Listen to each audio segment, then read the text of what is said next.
paalam kay sir, wala naman din pa kasi sir. Ay, bakit? Huwag mo na pagsamahin yung dalawa. Okay na nga kami ni Kurt eh. Yung pinaglulutuan nga ako ni Kurt.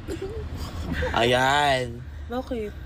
Pag di sila okay, pinaglulutuan ka. Oo. Kaya pala Di ba gustong gusto mo na ano, hindi sila maging okay. Grabe ka. Alam mo ba nung umalis si Murpec? Ano? Anong ginawa? Kain kami ng kain ni Kurt. Dalawa kami madaling araw. Mapanood ni Merpek to. Ay, dead ma ako kay Murpec. Ulo, Dead ma, bakit? basag ka. Grabe Wala ka siya dyan. naman. Bakit nung wala siya, ako kasama ni Kurt?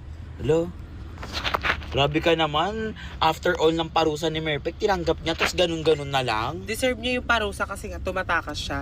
Oh, ako wala akong parusa, malakas ako kay sir. Gusto mo magpaalam ako na kay sir, mag-jowa challenge kami ni Kurt. Oh God! Malakas ako kay sir. Isang paalam ko lang kay sir. Hello, grabe. O hindi ako papayag, papaalam ko si Sir. Ay, Papaalam hindi. ko si Ako Kurt. mauna na ako.